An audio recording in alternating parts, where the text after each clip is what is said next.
All right, welcome back to the deep dive.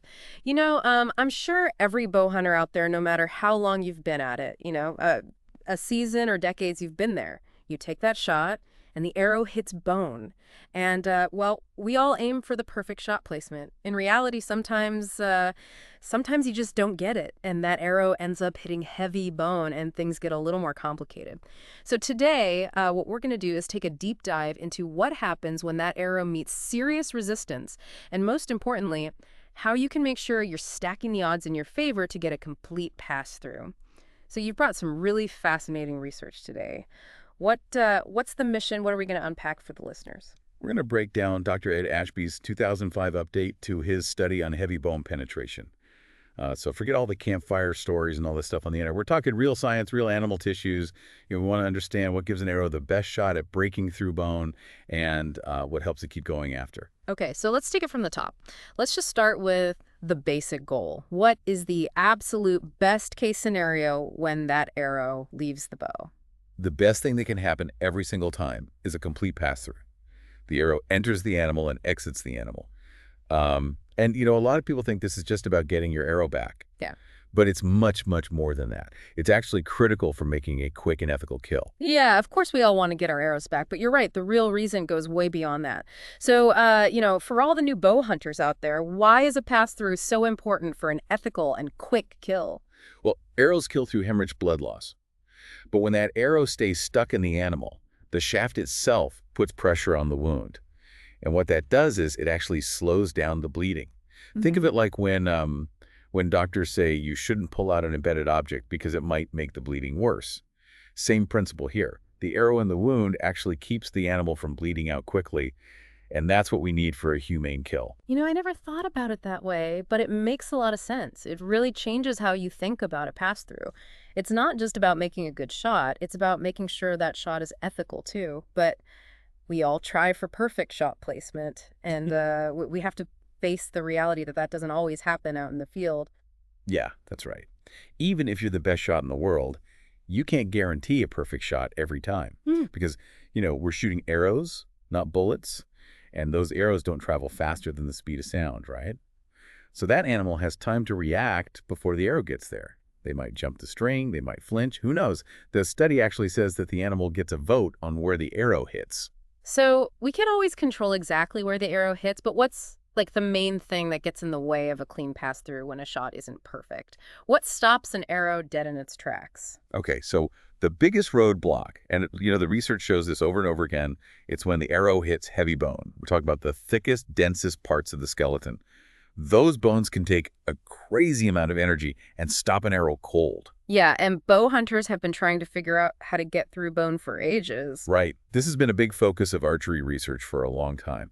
And Dr. Ashby's work, especially this study, it really gets to the heart of the problem. He calls it the heavy bone threshold, and that's what we're really digging into today. Okay, before we go any further, let's get specific. So when we're out in the woods, how do we know what's heavy bone? I mean, does it change depending on what you're hunting? Yeah, for sure. It depends on the size of the animal. Like when you're talking about really big game like buffalo or elk, even their ribs are huge and really dense, so they can be tough. But for, more average sized game like deer, hogs, or antelope, those heavy bones are things like the humerus in the front leg, the scapula, especially the head, and the ridge of the scapula, the spine, obviously, the femur in the back leg, the pelvic girdle, and the skull. And those are the ones that can really stop an arrow from going all the way through. All right, so we know why pass-throughs are so important, and we know that heavy bone is the biggest thing stopping an arrow.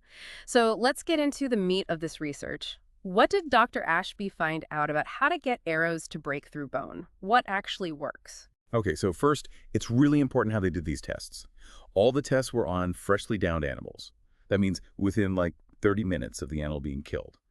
They did that because, after that, the blood starts to clot and the body stiffens up, rigor mortis, and that changes how dense the tissues are. So they had to test them quickly to make sure the results were accurate. And the findings were pretty clear. When they shot an arrow that weighed about 650 grains total, it went through heavy bone way more often than lighter arrows, and it didn't matter if they used fixed blade broadheads or mechanicals. So it sounds like that 650 grain weight is really important. But, we hear so much about kinetic energy. Everyone wants the fastest bow with the most kinetic energy. What does this study say about all that?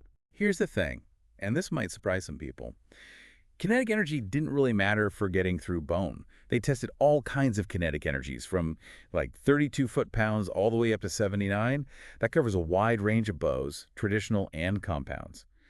But no matter how much kinetic energy the arrow had, that 650 grain weight is where they saw the big jump in bone penetration. That's really interesting. I think that's going to make a lot of hunters rethink their setup. So if it's not speed and kinetic energy, then what about momentum? Isn't that a big factor too? Yeah, momentum was a little more important than kinetic energy for bone penetration, but even then, it wasn't a guarantee. You couldn't look at momentum and say for sure whether the arrow would break through the bone. There's something else going on. So it's not just about hitting the bone hard. And it's not just about momentum either. So what's the secret ingredient? What actually determines if an arrow can punch through bone? Okay, so this is the key takeaway. The most important thing is the duration of the arrow's impulse of force. Think of it like how long the arrow keeps pushing on the bone after it hits. It's not just about the initial punch, it's about how long that push lasts. So, I think some people might get lost with that term, impulsive force. It sounds very scientific. So can you break that down for us? Like, how does that work in the real world when we're actually out hunting? Sure. Okay, think about trying to push a truck that's stuck. If you just give it one quick shove, it's probably not going to move much. But if you keep pushing, even if you're not pushing super hard, eventually, you get it moving. That's impulsive force. In physics terms, it's how much the momentum of something changes when a force acts on it for a certain amount of time. And momentum, unlike energy, has a direction. So the impulse also has a direction, the same direction as the force. It's basically the average force of the impact multiplied by how long that force is applied. So it's all about the arrow's ability to keep working against the bone. Okay, so it's like a sustained push rather than just a quick hit. So how does having a heavier arrow actually help with this whole impulsive force thing? Well, the study found some pretty interesting numbers. When they shot arrows under 600 grains with a good fixed blade broadhead, they only got through heavy bone about 51.1% of the time. When they bumped it up to between 600 and 650 grains, it went up to about 60%. But here's the big jump. Between 650 and 700 grains, they got through heavy bone a whopping 93.3% of the time. That's huge. And that tells us something really important. That 650 grain weight gives the arrow enough time to push on the bone, what they call time of impulse, to actually break through it. Yeah, that's a massive difference. I mean, going from about half the time to almost every single time just by adding a bit more weight. So clearly that 650 grain mark is really something special. Now, this study also talked about broadhead mechanical advantage. What is that exactly, and how does it affect bone penetration? So mechanical advantage, or MA, it's basically how well the broadhead can increase the force the arrow has because of its momentum. It's like how much extra ooze the broadhead gives you. And the test found that if you had an arrow that weighed at least 650 grains and a broadhead with an MA of 2.6 or higher, they got through heavy bone 100% of the time, every single time. Wow, that's incredible. So heavier arrow plus a high MA broadhead. That seems like the ultimate combo for dealing with bone. Yeah, it's definitely a really effective combination. But here's a little caveat. A lot of the data was from broadheads with a really high MA. That might make the average numbers for all broadheads a little bit higher than what you'd see with a broadhead that has a lower MA. So if your broadhead has an MA under 2.6, you might not see that same penetration every time. So it's not a guarantee just because your arrow is heavy enough. The broadhead design still makes a big difference. Yeah, you got it. No matter what your arrow weight is, if your broadhead has a higher MA, you've got a better chance of getting through bone.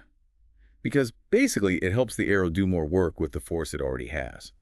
But the important thing is, with all the different broadheads they tested, they all got way better at penetrating bone right around that 650 grain mark. We keep circling back to the 650 grain thing. Is there a reason why that specific weight seems to be so crucial for getting through bone? Well, the study says it's because that weight gives the arrow enough time of impulse to beat the strength of most heavy bones. Basically, it means the arrow can push on the bone long enough to make it break. That makes sense. So it's not just about the initial force. It's about applying that force for long enough to do the job.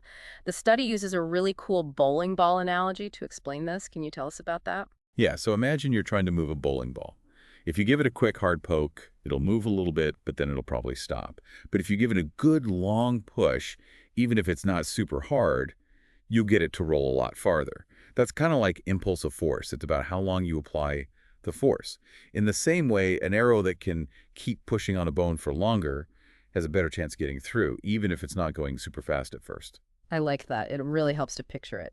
So let's zoom in on the impact itself. What's happening when that arrow actually hits the bone that makes this time of impulse so important? Okay, so when a broadhead hits bone, and we're assuming it's a direct hit, not a glancing blow, the bone doesn't just sit there like a rock.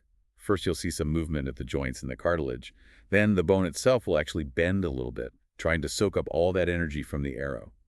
And if the arrow doesn't push for long enough, that is, if its impulse of force is too short, the bone will stop it, no matter how fast it was going at first. So a lighter, faster arrow might hit the bone hard, but it loses its energy quickly. And the bone can handle that quick burst of energy. So how does a heavier arrow win that fight, even if it's moving a bit slower? Okay, so a heavier arrow, even if it starts with the same kinetic energy as a lighter one, and a lot of times it'll have a bit less energy but more momentum, has more of its force coming from its mass. And because it has more mass, it takes longer to slow down. So it pushes on the bone for longer. And once that heavier arrow has pushed long enough to overcome the bone's initial resistance, it can actually start to dig in. And if it keeps pushing long enough, it'll eventually break through the bone, and if there's enough push left over, you get that pass through. So it's all about using weight to get that sustained push. That's why it's so important for bone. Now, the study also had a surprising finding about bows with lighter draw weights. What was that about?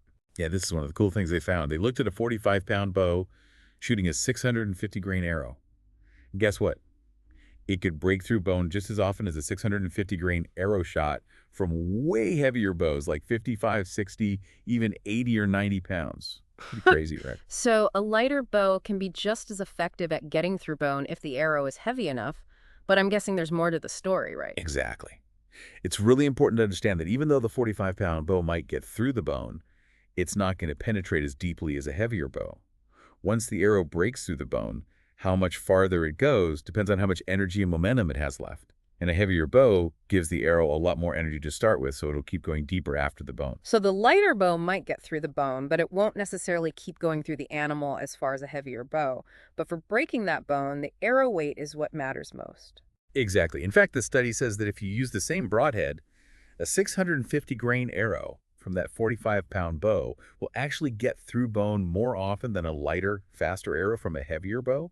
And that's even though the lighter arrow hits the bone a lot harder. So you can Yeah. see how important arrow weight is when you're talking about getting through bone. Okay, so that 650 grain weight is a big deal. But the study also said that different broadhead designs perform differently, even at that weight. Right, so all the broadheads they tested did better at penetrating bone when they hit that 650 grain mark. But some broadheads improved more than others. But the main point is they all got better, which means that 650 grain weight is something special. And one more thing to remember is that this is all about breaking through the bone. Once you get through that bone, how deep the arrow goes depends on the design of the arrow, how tough it is, and how much momentum it has left. So for those of us who hunt in places where we might not always get a perfect shot and where we might hit bone, what's the main thing we should take away from all this? What does it mean for us in the real world? I think the study is telling us that if you use an arrow that weighs more than 650 grains, you're basically giving yourself an insurance policy. It makes it way more likely that you'll get through bone, even if you don't hit exactly where you want it to, or if the animal moves at the last second. It gives you a lot more room for error and really helps you get that pass through. I like that. It's about being prepared for the unexpected. So what about some of the new arrow designs out there? Like arrows with a really high FOC front of center. Does that affect the 650 grain rule? You know, back when they did this study in 2005, they were just starting to look at FOC arrows. So they didn't have a lot of data, but they thought that those extreme FOC arrows might change how much weight you need to break through bone. But even then, they thought the difference would be pretty small. So even with these new arrow designs, it seems like 650 grains is still a good target. Okay, one last thing before we wrap up. Are there any absolute must-haves for an arrow to penetrate bone no matter how heavy it is? Definitely. The whole study depends on the arrows being tough enough to handle the impact and flying perfectly straight. Those are non-negotiables. If your arrow breaks, or the broadhead gets messed up when it hits bone, or if your arrow is wobbling all over the place because it's not tuned right, then it's not going to penetrate well no matter how heavy it is. So make sure your arrows and broadheads are strong, and make sure your arrows are flying perfectly. That's where it all starts. So this has been a really awesome breakdown of the science behind arrow penetration. Just to sum up the key points for everyone listening. All right, so remember, the best outcome is a complete pass-through, and heavy bone is often what's in the way of that. Don't just hope for the perfect shot every time. 650 grains, that's the magic number. If your arrow weighs around that much, you've got a much better shot at getting through bone. It doesn't matter how much kinetic energy your bow has. Uh, And the reason it works is because of impulsive force. Basically, a heavier arrow can push on the bone for longer, and that's what makes it break. And of course, broadheads with a high mechanical advantage can help even more, especially if your arrow is heavy. So think of that 650 grain weight as your safety net. And whatever you do, make sure your arrows and broadheads are tough and make sure they fly straight. That's the foundation for good penetration. Great stuff. So as you guys think about everything we talked about today, take a look at your own arrows. Are they heavy enough to get the job done? Do you have that extra edge if you hit bone? Definitely something to think about as you get ready for your next hunt. Thanks for joining us here on The Deep Dive.